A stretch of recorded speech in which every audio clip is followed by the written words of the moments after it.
बिस्मिल्लाहिर्रहमानिर्रहीम। अल्हम्दुलिल्लाहि नहमदुहु व नस्तईनुहु व नस्तगफिरुहु व नु'मिनु बिही व नतवक्कलु अलैहि व नऊज़ु बिल्लाहि मिन शुरूरि अनफुसिना व मिन सय्यिआति अअमालिना। मन यहदिहिल्लाहु फला मुदिल्ल लहु व मन युद्लिलहु फला हादिय लहु व नशहदु अन ला इलाहा इल्लल्लाहु वहदहु ला शरीक लहु व नशहदु अन्न सय्यिदना व हबीबना व मौलाना मुहम्मदन अब्दुहु व रसूलुहु सल्लल्लाहु तआला अलैहि व अला आलिहि व अस्हाबिहि व बारक व सल्लम तस्लीमन कसीरन कसीरा। अम्मा बअदु फ़अऊज़ु बिल्लाहि मिनश शैतानिर रजीम। फलक़तहमल अक़बह वमा अदराक मल अक़बह फ़क्कु रक़बह औ इत्आमुन फ़ी यौमिन ज़ी मस्ग़बह यतीमन ज़ा मक़रबह औ मिस्कीनन ज़ा मतरबह थुम्म कान मिनल्लज़ीन आमनू वतवासौ बिस्सब्रि वतवासौ बिलमरहमह उलाइक अस्हाबुल मैमनह वल्लज़ीन कफ़रू बिआयातिना हुम अस्हाबुल मशअमह अलैहिम नारुन मुक़सदह। सदक़ल्लाहुल अज़ीम। हज़रात सामिईन किराम, पिछली मजलिस में हम लोगों ने सूरतुल बलद की तफसीर शुरू की थी और इब्तिदाई 10 आयतों की तफसीर को हमने सुना था। आज इंशाअल्लाह आखिरी जो 10 आयतें हैं, इंशाअल्लाह उनकी तफसीर को सुनने की और समझने की हम कोशिश करेंगे। एक मर्तबा मैं पूरी सूरत का तर्जमा कर लेता हूँ ताकि तफसीरी मज़ामीन को समझना हमारे लिए आसान हो। अल्लाह ताला फरमाते हैं, ला उक़सिमु बिहाज़ल बलद, कसम खाता हूँ मैं इस शहर की, यानी शहर मक्कतुल मुकर्रमा की। व अंत हिल्लुम बिहाज़ल बलद, जबकि आप मुकीम हो इस शहर के अंदर। व वालिदिन व मा वलद, और कसम खाता हूँ मैं बाप की और उसकी औलाद की। लक़द ख़लक़नल इंसान फ़ी कबद, ये 3 कस्में खाकर अल्लाह रब्बुल इज़्ज़त फरमाते हैं, लक़द ख़लक़नल इंसान फ़ी कबद, हमने इंसान को पैदा किया है मशक्क़त में। अयहसबु अल्लन यक़दिर अलैहि अहद, क्या इंसान ये समझता है कि कोई उसके ऊपर कंट्रोल नहीं कर सकता। यक़ूलु अहलक्तु मालन लुबदा, और वो ये कहता फिरता है कि मैंने बहुत सा माल खर्च किया। अयहसबु अल्लम यरहु अहद, क्या इंसान ये समझता है कि उसको कोई देख नहीं रहा है। अलम नजअल लहु आइनैन, क्या हमने इस इंसान के लिए 2 आँखें नहीं बनाई। व लिसानन व शफ़तैन, और हमने इसके लिए 1 ज़बान और 2 होंठ नहीं बनाए। व हदैनाहुन नजदैन, और क्या हमने इस इंसान को शर और खैर के रास्तों की रहनुमाई नहीं की। फलक़तहमल अक़बा, फिर भी ये इंसान घाटी में दाखिल नहीं हुआ। वमा अदराका मल अक़बा, ए नबी आपको क्या मालूम कि घाटी क्या है? फक्कु रक़बा, घाटी क्या है? नेक आमाल का नाम है, जिसके चंद नमूने यहाँ पेश किए हैं। फक्कु रक़बा, गुलाम को आज़ाद करना। औ इतामुन, या खाना खिलाना। फी यौमिन ज़ी मसग़बा, शदीद भूख वाले दिन में। किसको?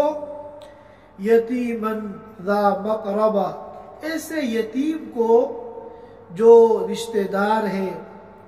औ मिस्कीनन ज़ा मतरबा, या ऐसे मिस्कीन को जो खाक आलूद है, खाक नशीन है, मिट्टी के अंदर रुल रहा है। सुम्मा कान मिनल्लज़ीना आमनू, फिर ये इंसान उन लोगों में भी शामिल नहीं हुआ जो कि ईमान लाए। व तवासौ बिस्सब्र, और एक दूसरे को सब्र की दावत दी। व तवासौ बिल मरहमा, और एक दूसरे को रहम करने की दावत दी। उलाइका अस्हाबुल मैमना, और ये लोग यानी जो ईमान लाते हैं और सब्र की और रहम की दावत देते हैं, उलाइका अस्हाबुल मैमना, ये खुशकिस्मत लोग हैं। एक तर्जमा। और दूसरा तर्जमा, उलाइका अस्हाबुल मैमना, ये दाएं हाथ वाले लोग हैं, इनको नामाए आमाल राइट हैंड में दिया जाएगा। वल्लज़ीना कफरू बि आयातिना, और इनके मुकाबले में वो लोग जिन्होंने कुफ्र किया, हमारी आयतों का इनकार किया। हुम अस्हाबुल मशअमा, ये बदकिस्मत लोग हैं, मनहूस लोग हैं। और दूसरा तर्जमा है कि ये बाएं हाथ वाले हैं, इनका नामाए आमाल लेफ्ट हैंड में दिया जाएगा। अलैहिम नारुम मुक़सदा, इन पर ऐसी आग है जिसको ऊपर से पैक कर दिया गया है, ऊपर से बंद कर दिया गया है। ये इस सूरत मुबारका का तर्जमा है। और जहाँ तक ताल्लुक इसकी तफसीर का है, तो इब्तिदाई जो 10 आयतें थी उन पर हम गुफ्तगू कर चुके हैं। मैं बिल्कुल इख्तिसार के साथ पहले उनका खुलासा बयान कर देता हूँ, फिर आखिर की जिन 10 आयतों को आज हमें समझना है, फिर इंशाअल्लाह हम उन पर गुफ्तगू करेंगे। अल्लाह ताला ने इस सूरत मुबारका में 3 कसमें खाकर एक बहुत अहम मजमून बयान किया था कि हमने इंसान को मशक्कत में पैदा किया है। इंसान की जिंदगी पैदाइश से लेकर कब्र के गड्ढे में जाने तक मशक्कतों से, तकलीफों से, परेशानियों से भरी हुई है। और ये ऐसा लॉ है, ऐसा कानून फितरत है जिससे कोई मुस्तस्ना नहीं है। बड़ा से बड़ा बादशाह, बड़ा से बड़ा दौलतमंद और देखने में बड़ा से बड़ा खुशहाल इंसान ये दावा नहीं कर सकता कि मेरी जिंदगी में कभी कोई प्रॉब्लम नहीं आई। मेरी जिंदगी में, मेरी लाइफ में जो कुछ हुआ है वो हमेशा 100% मेरी ख्वाहिश और मर्जी के मुताबिक हुआ है। ये दावा कोई नहीं कर सकता। इंसान कितनी मशक्कतों से पैदा होता है, वजूद में आता है, और फिर जिंदगी में बीमारियां होती हैं, परेशानियां होती हैं, नागवारियां होती हैं। खुद बीमार नहीं है तो फैमिली के अफराद बीमार होते हैं, उससे परेशान होता है। और फिर जिंदगी में कितने अपने चहीते और महबूब लोगों को का उसकी जिंदगी में इंतकाल होता है, उनके जनाजों को कंधा देता है। और फिर कितनी तकलीफ से रूह निकलती है, इस दुनिया से चला जाता है। तो अल्लाह ताला ने ये मजमून बयान करके ये समझाया है कि देखो तुम्हारी जिंदगी मशक्कतों से भरी हुई है। ये दलील है इस बात की कि तुम्हारी जिंदगी जो है वो उसका जो स्टीयरिंग है वो तुम्हारे हाथ में नहीं है, कोई और जात है जिसके हाथ में तुम्हारी जिंदगी का स्टीयरिंग है और वो तुम्हारी इस लाइफ को ड्राइव कर रहा है। क्यों? इसलिए कि अगर तुम्हें कुल्ली इख्तियार होता और तुम मुख्तारे कुल होते, तुम्हारी जिंदगी में किसी और को दखल नहीं होता, तो एक भी मशक्कत और तकलीफ तुम्हारी जिंदगी में नहीं आती।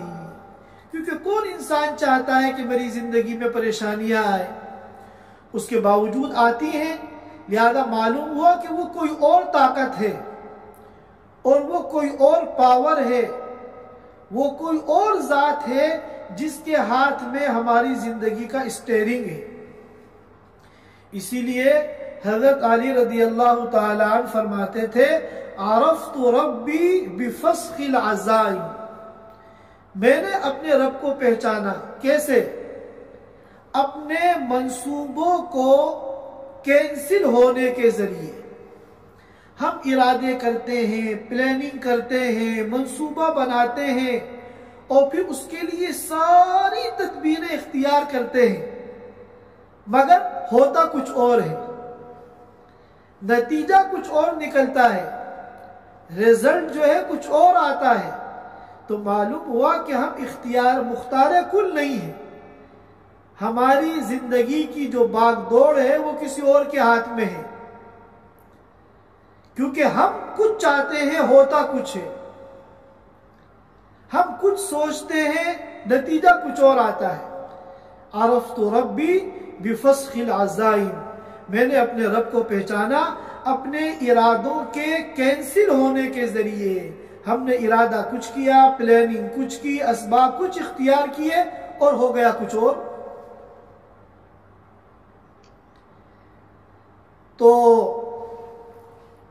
ये मजमून अल्लाह ताला ने बयान फरमाया, लेकिन उसके बावजूद जो है ये इंसान क्या समझता है, अयहसबु अल्लन यक़दिर अलैहि अहद, क्या इस हकीकत को जानने के बावजूद इंसान ये गुमान करता है, ये सोचता है कि कोई उसके ऊपर काबू नहीं पा सकता, उसकी जिंदगी किसी और के कंट्रोल में नहीं आ सकती। ये कैसे हो सकता है? और उसके बाद जो है बजाय इस हकीकत को मानने के वो तकब्बुर करता है, बड़ाई करता है। हम दौलत देते हैं, हम पैसा देते हैं और हम नवाजते हैं दुनिया के एतबार से, जिसमें उसके अपने कमाल का रत्ती बराबर कोई दखल नहीं होता। फिर भी वो डींगे मारता है, लोगों के सामने कहता है, यकूलु अहलकतु मालन लुबदा, मैंने बहुत सा माल खर्च किया। जैसे हम उर्दू में कहते हैं कि पानी की तरह पैसा बहाया, मैंने लाखों रुपया उड़ा दिया। और अपने बड़े बड़े इखराजात बैठ के गिनवाता है। हालांकि ये सब किसने दिया है? अल्लाह ने दिया है। और अल्लाह वो कौन है? अयहसबु अल्लम यरहु अहद, क्या ये समझता है कि कोई उसे देख नहीं रहा है? हकीकत ये है कि अल्लाह जिसने तुम्हें ये सब दिया है वो देख रहा है कि तुम बजाय अल्लाह का शुक्र अदा करने के, अल्लाह की इताअत करने के, तुम तकब्बुर करते हो, डींगे हाँकते हो। और अल्लाह ताला याद दिला रहे हैं, देखो ये जो तुम्हारे पास मालो दौलत है जिस पे तुम इतराते हो, ये तो हमने दिए ही हैं, खुद तुमको हमने पैदा किया है और तुम्हारी बॉडी को और तुम्हारे जिस्म को हमने बनाया है। ये जो दो आंखें तुम्हारे चेहरे पे फिट है, जिससे तुम कितने काम बनाते हो, ये आंखें किसने बनाई?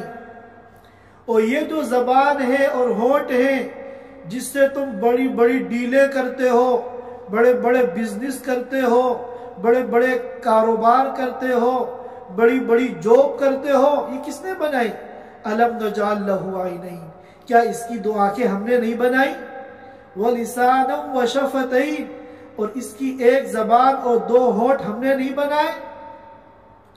और ये सब करने के बाद अल्लाह ताला ने वहदैनाहुन नजदैन, हमने दोनों रास्तों की रहनुमाई कर दी, नेकी का रास्ता भी बता दिया और बुराई का रास्ता भी बता दिया।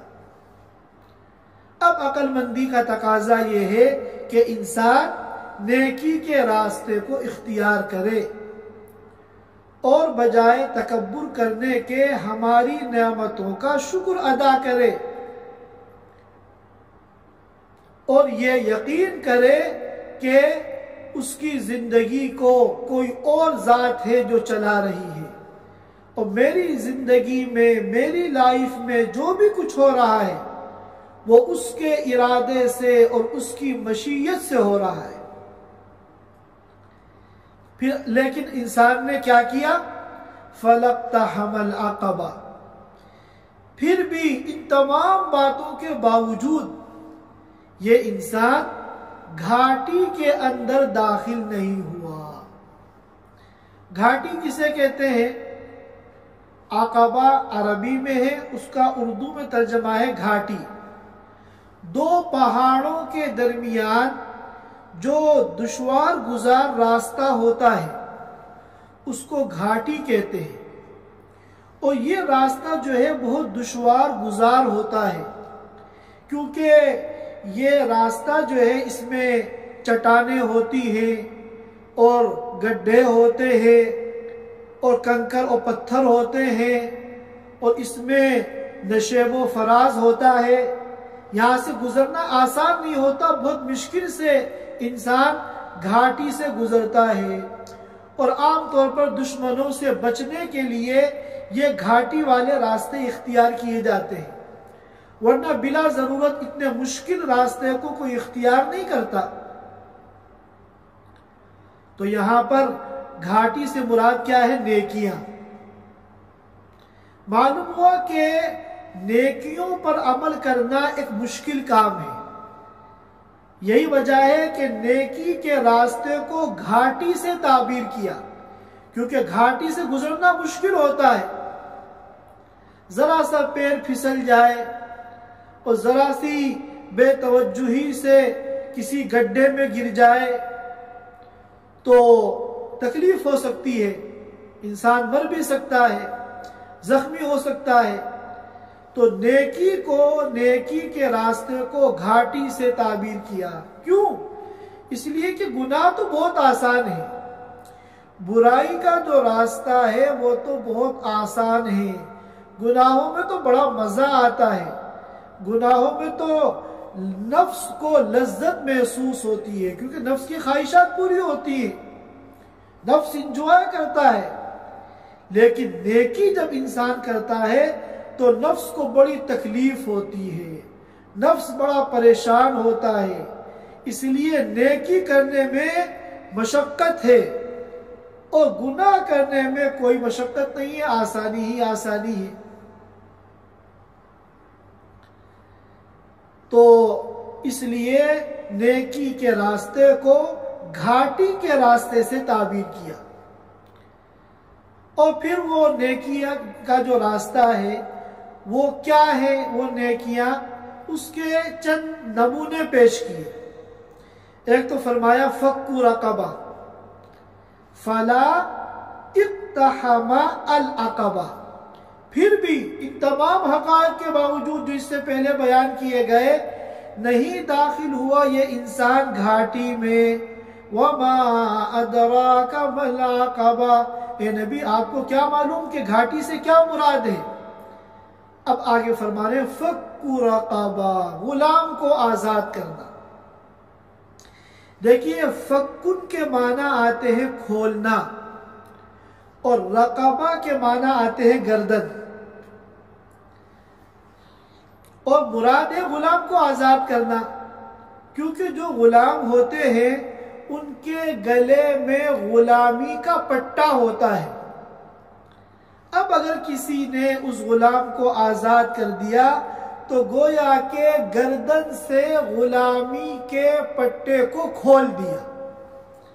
तो फक्कु रकबा, गर्दन को यानी गर्दन से पट्टे को खोलकर गर्दन को गोया के आजाद कर दिया। अब जाहिर है कि आज के दौर में पूरी दुनिया आजाद है। शरीयत के एतबार से और फिक़ही एतबार से गुलाम और बादी का जो एक तस्वुर है, उस एतबार से अगर हम आज पूरी दुनिया का जायजा लें तो पूरी दुनिया में एक फर्द भी गुलाम या बादी नहीं है। वो अलग बात है, बहुत से जालिम अपने मातहतों पर गुलाम बादी जैसा सलूक करते हैं या उससे भी बदतर करते हैं, वो अलग चीज है। लेकिन दर हकीकत आज पूरी दुनिया में न कोई गुलाम मौजूद है और न कोई बांदी मौजूद है। तो जाहिर है कि इस आयत पर इस माना के एतबार से हम अमल नहीं कर सकते, क्योंकि जब गुलाम बांदी ही नहीं है तो हम किसे आजाद करेंगे। अलबत्ता इसके 3 मतलब मुफस्सिरीन किराम ने और बयान किए हैं। वो 3 जो मतालिब हैं, वो 3 जो तफसीरें हैं, उनके मुताबिक हम आज भी इस आयत पर अमल कर सकते हैं।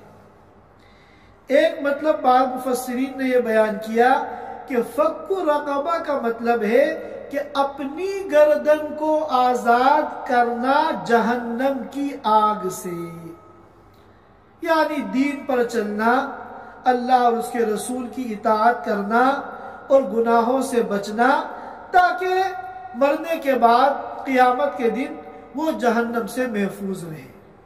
जाहिर है कि ये काम हर एक कर सकता है, बल्कि हर एक को करना है, जिम्मेदारी है कि नेकियों पर अमल करे और गुनाहों से बचे, ताकि अपनी गर्दन को जहन्नम की आग से बचा ले।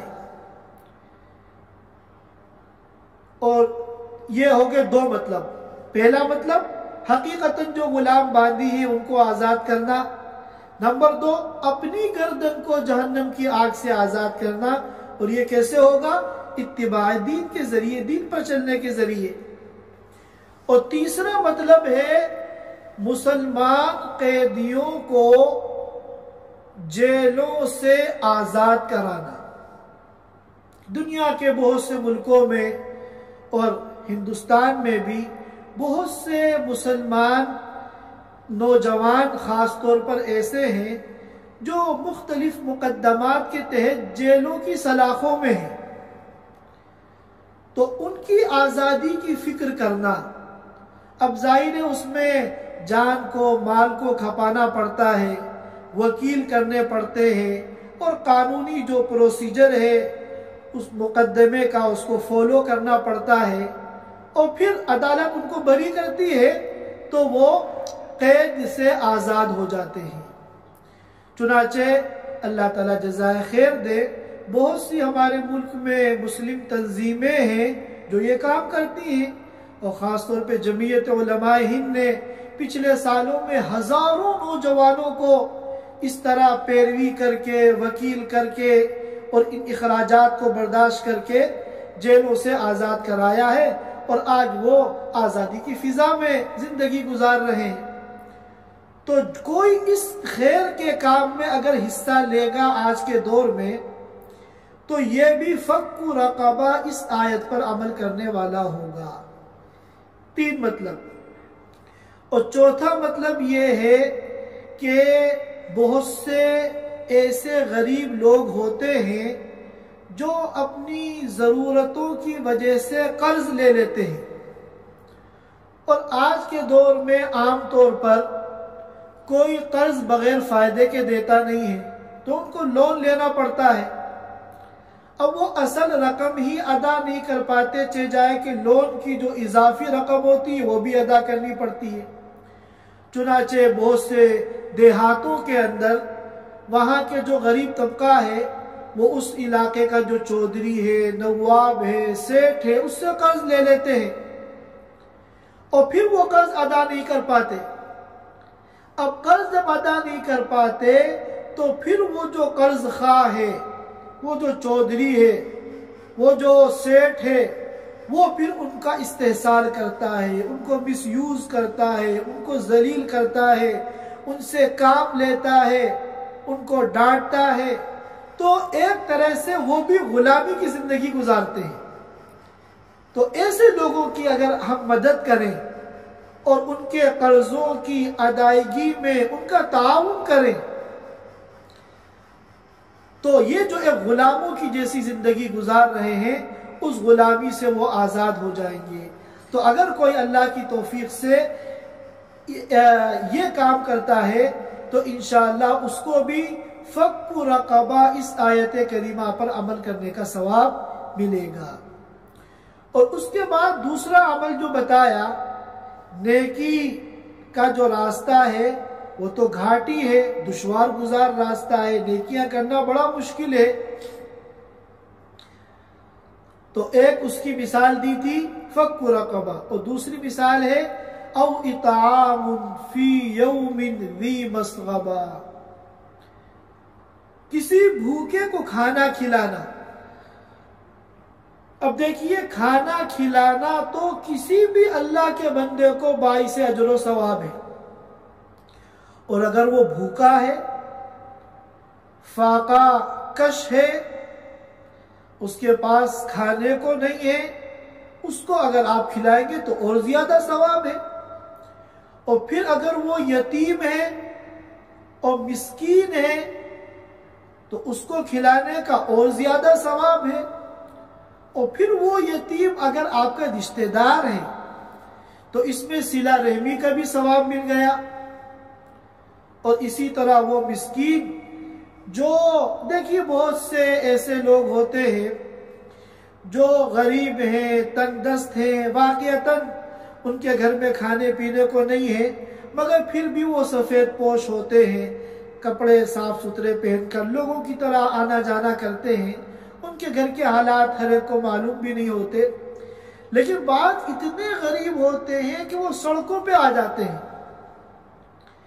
और फिर वो जिसको कुरान ने कहा मिस्कीनन ज़ा मतरबा, मतरबा बना है तुराब से, और तुराब के माना आते मिट्टी।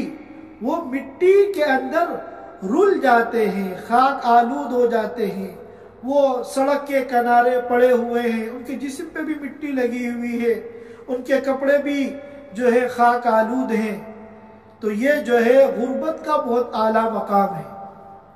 तो इसको अगर आप खाना खिलाएंगे तो और ज्यादा सवाब मिलेगा। वो अलग बात है कि यहाँ जरा मुहतात रहने की जरूरत होती है। बहुत से हमारे मुल्कों में पेशावर फकीर होते हैं, उनके पास बहुत कुछ होता है, वो जो है अपने को फकीर जाहिर करके बास तो अपना हाथ आस्तीन के अंदर छुपा लेते हैं, ऐसा लगता है जैसे कि ये माजूर है, इसका हाथ नहीं है। अपनी पैर को इस तरह मोड़ लेते हैं, लोग समझते हैं लंगड़ा है, लेकिन जब तहकीक की गई तो पता चला इनका हाथ सही सालिम है, पैर भी सही सालिम है। तो ऐसे लोगों से एहतियात करनी चाहिए और इन लोगों को प्यार मोहब्बत से समझाना चाहिए कि तुम्हें अल्लाह ने सेहत दी है, सही सालिम बनाया है, तो तुम हाथ से कमा के खाओ। ये तरीका तो ऐसा है कि तुम दुनिया में भी जलील हो रहे हो और आखिरत में भी तुम्हें जलील होना पड़ेगा। तो ऐसे जो मसनूई फकीर हैं उनसे तो बचना चाहिए, लेकिन वाकईतन बहुत से लोग ऐसे होते हैं जो हकीकतन वो मिट्टी में खाक आलूद होते हैं। तो उनको अगर आप खाना खिलाएंगे तो ये बहुत ज्यादा अजर व सवाब का काम है। ये जो चंद नेकियां बयान की, उसके बाद फरमाया सुम्मा कान मिनल्लज़ीना आमनू। देखो ये नेकियां जो हैं अल्लाह के दरबार में काबिल कबूल कब होंगी, उसके लिए एक शर्त है। अगर वो शर्त नहीं पाई जाएगी तो इन नेकियों की अल्लाह की निगाह में कोई कदर व कीमत नहीं है। और वो शर्त क्या है? ईमान। आमाल का नंबर बाद में है, ईमान का नंबर पहले है। सुम्मा काना मिनल्लज़ीना आमनू, ये जो फलक्तहमा में ला आया था, इत्तहमा से पहले, ये नफी के लिए आता है। ये ला जो है यहां भी दाखिल है। कान मिनल लदीना आमनू से पहले भी हम इस ला को महजूफ मानेंगे और इस ला को जहन में रख के हम तर्जमा करेंगे। तो सुम्मा कान मिनल लदीना आमनू का तर्जमा हुआ और फिर ये उन लोगों में शामिल नहीं हुआ जो कि ईमान लाए। और फिर एक बात देखिए, ईमान ले आना और आमाल कर लेना, यानी सिर्फ अपनी इस्लाह कर लेना ये काफी नहीं है, बल्कि इस उम्मत मुहम्मदिया की ये खुसूसियत है कि इसको जो जिम्मेदारी दी गई है वो सिर्फ अपनी इस्लाह की नहीं बल्कि पूरे मुआशरे की इस्लाह की फिक्र करनी है। और इसी वजह से इस उम्मत को सारी उम्मतों के ऊपर फजीलत दी गई है। कुंतुम खैरा उम्मतिन उखरिजत लिन्नास, कि तुम ऐसी उम्मत हो जिसको लोगों के लिए निकाला गया है, तअमुरून बिल मारूफ व तनहौना अनिल मुनकर, कि तुम अम्र बिल मारूफ करते हो और नहीं अनिल मुनकर करते हो, यानी दीन की दावत देते हो।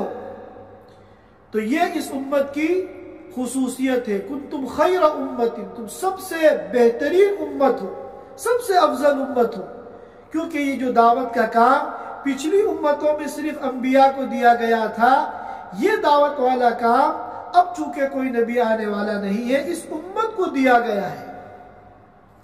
फरमाया वतवासौ बिस्सब्र, और एक दूसरे को दावत देते हैं सब्र की, वतवासौ बिलमरहमा, और एक दूसरे को दावत देते हैं रहम करने की। इनमें पूरा दीन आ गया, क्योंकि देखिए दीन जो है हुकूकुल्लाह और हुकूकुल इबाद के मजमूए का नाम है। सब्र में सारे हुकूकुल्लाह आ गए और मरहमा रहम के अंदर सारे हुकूकुल इबाद आ गए, क्योंकि सब्र का मतलब है कि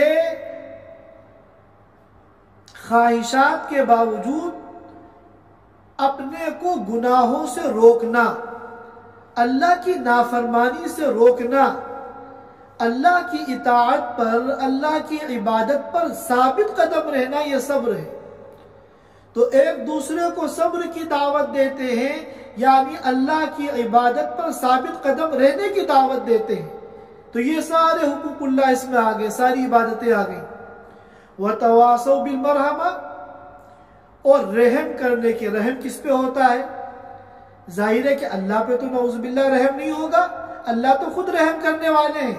रहम होगा मखलूक पर, और मखलूक पर जो रहम के दर्जात हैं उनमें सबसे पहला दर्जा यह है कि मखलूक के हुकूक को अदा किया जाए। सारे हुकूकुल इबाद इसके अंदर आ गए। और फिर उसके बाद फरमाया इन लोगों के बारे में कि जो ईमान भी लाते हैं और नेकी का रास्ता भी इख्तियार करते हैं और दावत के तकाज़ों को भी पूरा करते हैं। उलाइका अस्हाबुल मैमना, एक तर्जमा तो क्या है कि ये खुश किस्मत लोग हैं। मैमना का एक तर्जमा कि ये खुश किस्मत लोग हैं, सआदतमंद लोग हैं, नेक बख्त लोग हैं। और दूसरा तर्जमा है मैमना का दाया हाथ, राइट हैंड। तो उस वक्त तर्जमा होगा ये दाएं हाथ वाले हैं, यानी क़यामत के दिन इनको इनका नामा अमाल इनके राइट हैंड में दिया जाएगा। और फिर इनके मुकाबले में वल्लज़ीना कफ़रू बिआयातिना, जिन्होंने हमारी आयतों का इनकार किया, हुम अस्हाबुल मशअमा, ये बदकिस्मत लोग हैं, ये मनहूस लोग हैं। और एक दूसरा तर्जमा मशअमा कहते हैं बाएं हाथ को, ये बाएं हाथ वाले हैं, इनको जो नाम अमाल दिया जाएगा क़यामत के दिन वो बाएं हाथ में दिया जाएगा। और ये मजमून कुरान पाक में मुतअद्दिद जगह आया है। व अम्मा मन ऊतिया किताबहु बियमीनी फयक़ूलु हाउम इक़्रऊ किताबिया, जिसको क़ियामत के दिन उसका नामा अमाल दाएं हाथ में दिया जाएगा, राइट हैंड में, इतना खुश होगा। फयक़ूलु हाउम इक़्रऊ किताबिया, लोगों को दिखाता फिरेगा, लोगों से कहेगा देखो मेरा नामा अमाल। और वह अम्मा मन ऊतिया किताबहु बिशिमाली फयक़ूलु या लैतनी लम ऊत किताबिया वलम अद्री मा हिसाबिया या लैतहा कानतिल क़ादिया मा अग़ना अन्नी मालिया हलक अन्नी सुल्तानिया, कि जिसको बाएं हाथ में नामा अमाल मिलेगा वो कहेगा काश के मुझे ये नामा अमाल दिया ही नहीं जाता। जब रिजल्ट आता है तो जो बच्चा आला नंबरों से कामयाब होता है वो अपने रिजल्ट को सबको दिखाता फिरता है। चुनाचे क़ियामत के दिन भी वो ईमान वाले जिनका नामा अमाल दाएं हाथ में मिलेगा वो सबको दिखाएंगे हाउम इक़्रऊ किताबिया, देखो पढ़ो ये मेरा रिजल्ट है। और दुनिया में जो बच्चा फेल हो जाता है वो जो है उस रिजल्ट के पेपर से उसको नफरत होने लगती है, उसका बस न चले उसको फाड़ के डस्टबिन में डाल दे। वो ये कहता या लैतनी लम ऊत किताबिया, काश के मुझको मेरा नामा अमाल नहीं दिया जाता। और इनके बारे में फरमाया अलैहिम नारुम मुक़सदा, इन पर ऐसी आग है जिसको उन पर पैक कर दिया गया है। देखिए एक तो खुली जगह आग लगी हुई है, कोई उसमें फंस गया तो वहां वो भागकर अपनी जान बचा सकता है। और अगर कोई ऐसा पैक कमरा है जहां से निकलने का कोई रास्ता नहीं है, उसमें आग लग गई, कोई फंस गया, तो जब जगह पैक होती है, चारों तरफ से बंद होती है, तो वहां दम भी ज्यादा घुटता है और फिर वहां जो है उसके बचने का कोई रास्ता नहीं होता, वो जल भुन के राख हो जाता है। तो जहन्नम की जो आग है अपनी तमाम तर वुसातों के बावजूद उसको जहन्नमियों के ऊपर पैक कर दिया गया है ताकि कहीं से भी कहीं तक उनको निकलने का मौका न मिले। अल्लाह ताला हम सबको बिला हिसाब किताब अपने जन्नतुल फिरदौस में दाखिला अता फरमाए और अल्लाह ताला जहन्नम की आग से, जहन्नम के अजाब से हमारे ख़ानदान वालों की, हमारे छोटों की, बड़ों की, पूरी उम्मत की हिफाजत फरमाए। ये चंद बातें इस सूरत के मुतालिक अर्ज़ करनी थी। अल्लाह ताला हम सबको अमल की तौफीक अता फरमाए।